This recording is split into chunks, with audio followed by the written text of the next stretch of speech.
initiative du gouvernement qui consiste à documenter tous les cas de violation des droits de l'homme pour que notre pays puisse saisir les instances judiciaires internationales afin de réhabiliter l'honneur de toutes les victimes et de la nation congolaise. En mémoire des membres des forces de défense et de sécurité, tant nationales que celles des pays amis, en l'occurrence l'Afrique du Sud et le Malawi, ainsi que les vaillants Wazalendo tombés sur le champ de bataille, armes à la main, des forces de maintien de la paix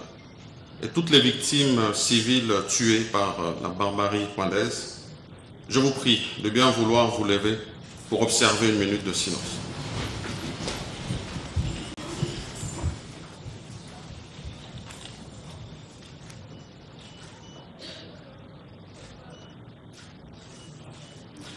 Je vous remercie.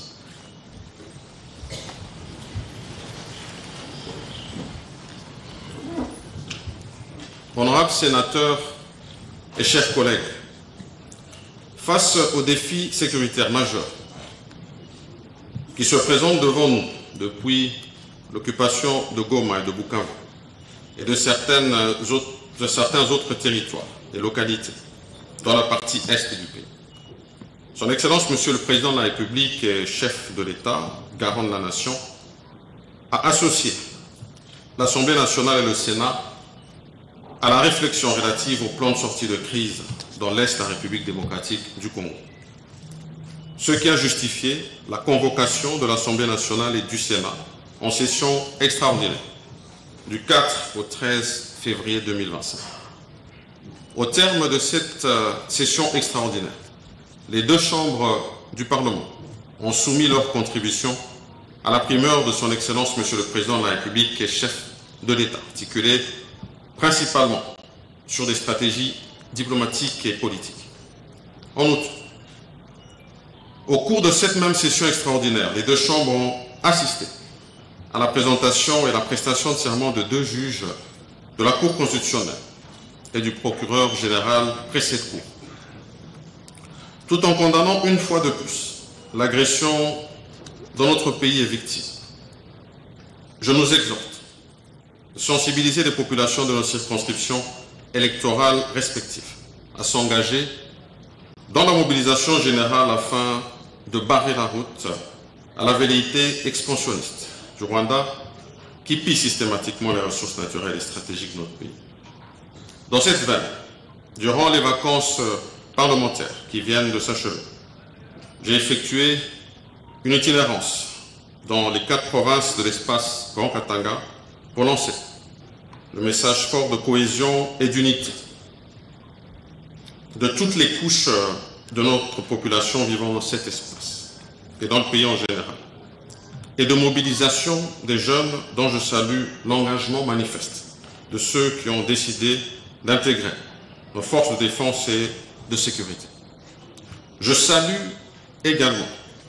tous les sénateurs engagés dans le même exercice à travers le pays. Honorables sénateurs et chers collègues, la République démocratique du Congo paye le prix fort du fait de son hospitalité et des richesses naturelles dont Dieu l'a dotée. Aux ennemis de notre pays, nous disons que nous ne plierons ni ne céderons jamais. Dans le cadre de la diplomatie, les processus de Nairobi, de Luanda sont déjà engagés. La remise en cause de l'intangibilité de nos frontières. Pour ainsi dire, et par acquis de conscience, nous ne négocierons jamais la souveraineté territoriale de notre pays. Le peuple congolais n'a que trop souffert de certains de ses voisins et multinationales qui sous-traitent leur action par des rébellions et des groupes armés avec la complicité de certains de nos compatriotes. C'est pourquoi, n'en déplaise aux tenants de certaines solutions extraverties, je voudrais rappeler cette belle phrase de Luc Youssef, je cite, « L'assimilation d'un passé tragique est au premier chef l'affaire du pays où la douleur est subie. » Fin de citation. À ce sujet, J'insiste qu'il revient à la République démocratique du Congo de tout mettre en œuvre pour trouver des solutions à ces problèmes. Ainsi, notre pays se construira avec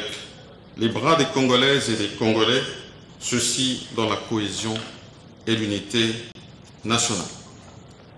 Honorables sénateurs et chers collègues, l'engagement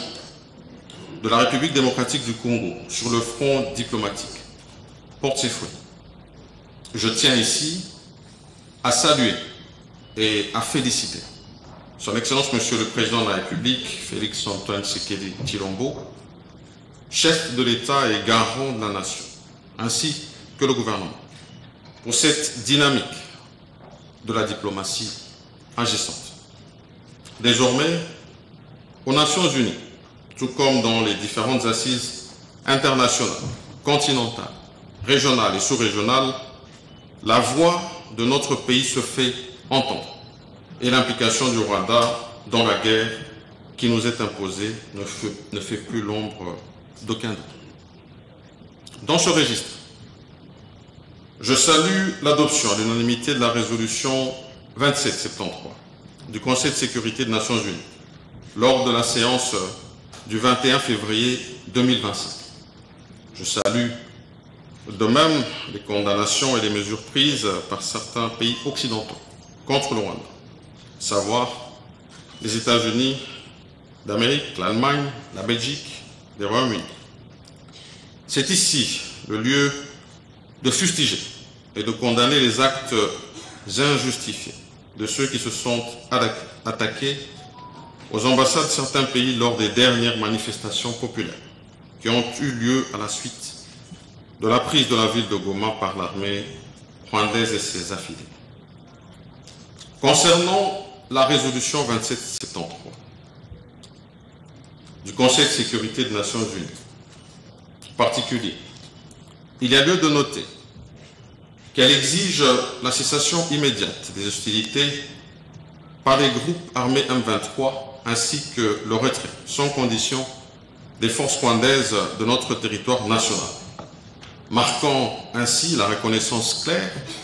de la gravité de la situation sécuritaire dans la partie est de notre pays et l'urgence d'y mettre définitivement un terme. Toutefois, si cette résolution constitue une avancée significative sur le plan diplomatique, elle ne saurait produire des faits concrets sans une volonté politique ferme et des actions immédiates sur le terrain. À cet effet, j'appelle instamment les communautés internationales, les Nations Unies et toutes les parties impliquées, d'une manière ou d'une autre, à prendre des mesures concrètes pour garantir la mise en œuvre effective de cette résolution. Les souffrances endurées par nos compatriotes victimes de violences récurrentes et d'instabilité chronique exigent que ces engagements se traduisent en actes tangibles et rapides. Ainsi, notre Chambre législative reste vigilante quant à l'application de cette résolution et réaffirme son engagement indéfectible en faveur de la souveraineté, de l'intégrité territoriale et de la paix durable en République démocratique du Congo. Honorables sénateurs et chers collègues, la diplomatie parlementaire n'étant pas restée inactive, j'ai reçu en audience les ambassadeurs des États-Unis d'Amérique et de la République populaire de Chine, ainsi que le représentant spécial de l'Union européenne dans la région des Grands Lacs. Avec ces autres, j'ai échangé notamment sur l'agression dont notre pays est victime, la violation des droits humains et des dernières décisions prises par l'Union européenne contre le Rwanda, pour lesquelles nous attendons des sanctions concrètes. En outre, au lendemain de la chute de Goma, l'honorable président de l'Assemblée nationale et moi avons reçu un message d'encouragement et de consolation sous forme de déclaration émanant du secrétaire général de l'Union parlementaire africaine, UPAC, une organisation interparlementaire dont notre Parlement est membre. En réaction à cette déclaration, au nom de tous les parlementaires de la République démocratique du Congo, l'honorable président de l'Assemblée nationale et moi, tout en louant l'initiative prise par cette organisation interparlementaire continentale, nous avons relevé que cette déclaration aurait atteint son but si le Rwanda avait été pointé du doigt, sans ambiguïté, comme le véritable instigateur de la tragédie que vivent nos compatriotes depuis 3 décennies. Plus que jamais, nous avons poursuivi et suivi notre action, invité toute l'Afrique qui doit être solidaire avec le peuple congolais qui souffre des affres de la guerre, du fait de toute cette insécurité à l'est de la République démocratique du Congo par le voisin le Rwanda, également membre de l'UPA. Sur le front diplomatique, le Sénat reste entièrement engagé à accompagner son Excellence Monsieur le Président de la République et chef de l'État. Honorables sénateurs et chers collègues, la situation économique de notre pays nous invite à une réflexion approfondie. En effet, après l'adoption et la promulgation du budget 2025, nous voici entraînés dans les méandres des conséquences de la guerre d'agression. Les assignations des recettes, telles qu'attendues, risquent de ne pas être réalisées à la hauteur des indicateurs et de l'ambition du pays. Les services d'assiette seraient en difficulté de fonctionner, notamment et de fonctionner normalement plutôt et de collecter les recettes prévues. Face à cette situation préoccupante, j'exhorte le gouvernement à prendre des mesures qui s'imposent pour mitiger les chocs pouvant survenir. La réduction du train de vie des institutions, telle que préconisée par son Excellence Monsieur le Président de la République et chef de l'État, doit être considérée comme l'une des mesures phares de l'effort que nous apportons à la guerre. De même, la manière que l'économie de notre pays a su faire preuve de beaucoup de résilience lors des événements passés, notamment la crise sanitaire Covid-19, la guerre en Ukraine et autres catastrophes dans le monde, j'en appelle à une mobilisation totale de toute notre population. J'aimerais ici inciter le gouvernement à exploiter sérieusement les pistes de résilience de notre économie, telles que l'a toujours recommandé le Président de la République, pour faire face aux effets pervers de la mobilisation du fait de l'occupation injuste et barbare de certaines parties de notre pays. Je ne saurais terminer ce chapitre sans évoquer l'exercice rigoureux des moyens de contrôle parlementaire sur les fonds alloués à nos services de défense et de sécurité. Honorables sénateurs et chers collègues, indépendamment de cette situation sécuritaire difficile, la croissance économique de notre pays ne doit pas rester en laisse, surtout en ce qui concerne les infrastructures. Je saisis cette occasion pour exhorter le gouvernement à poursuivre les travaux lancés dans cet élan. Dans ce cadre, je tiens à rappeler la problématique persistante de la mobilité des populations, particulièrement dans les grandes villes, en particulier à Kinshasa. Nous l'avions déjà rappelé lors de la fin de session passée, où le trafic devient de plus en plus difficile et perturbe les horaires de travail, tant ceux de l'Assemblée nationale que de ceux de toute la population, ainsi que de la productivité des travailleurs, des étudiants et des élèves. Le gouvernement devrait se pencher sur cette question. Honorables sénateurs et chers collègues, la situation sociale doit aussi nous préoccuper, particulièrement pour nos compatriotes des villes et territoires localités occupées actuellement par l'armée rwandaise et ses affidés du M23, ainsi que la situation d'insécurité qui en découle. J'exhorte le gouvernement à déployer tous les efforts nécessaires pour des solutions urgentes à ces défis cruciaux. Il est certes vrai que beaucoup de moyens supplémentaires sont affectés à l'effort de guerre, mais il est judicieux de ne pas cesser le rythme du développement social déjà enclenché. En ce qui nous concerne, chers collègues, outre la mise en place d'une caisse de solidarité en faveur de nos compatriotes victimes de la guerre, je nous invite à rester activement engagés dans cet élan de l'effort de guerre en faveur des vaillants éléments de nos forces armées et de défense. Je tiens ici à saluer la solidarité des cadres et agents de l'administration du Sénat qui sont également engagés dans le même élan. Honorable Président de l'Assemblée nationale et distingués collègues, Madame la Première ministre, chef du gouvernement, Monsieur le Président de la Cour constitutionnelle et Président du Conseil supérieur de la magistrature, Monsieur le Procureur général près la Cour constitutionnelle, Monsieur le Premier Président de la Cour de cassation, Monsieur le Procureur général près la Cour de cassation, Madame la Première Présidente du Conseil d'État, Monsieur le Procureur général près le Conseil d'État, Monsieur le Président de la Haute Cour militaire, Monsieur l'Auditeur général près la Haute Cour militaire, Monsieur le Premier Président de la Cour des comptes, Monsieur le Procureur général près la Cour des comptes, Monsieur le Président du Conseil économique et social, Messieurs les Présidents des institutions d'appui à la démocratie,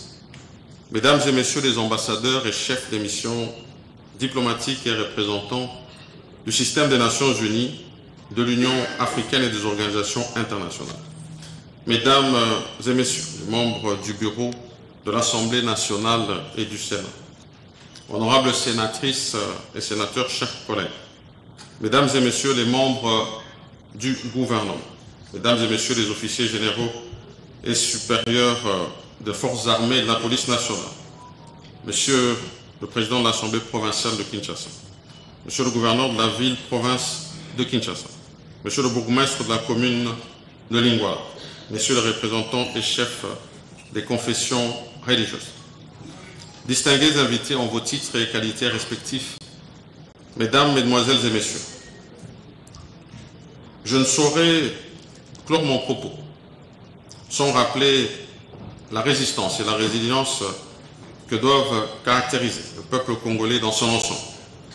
tel que noblement prôné par son Excellence, Monsieur le Président de la République et chef de l'État. Soyons déterminés et alignons-nous derrière le commandant suprême de nos forces armées. À nos forces de défense et de sécurité, je tiens à les assurer qu'elles peuvent compter sur l'accompagnement du peuple congolais que nous représentons. Leur bravoure et leur détermination constituent, au-delà de l'appel de la mobilisation et de l'intégration des jeunes dans l'armée, un motif réel d'encouragement. À vous, nos compatriotes qui vivez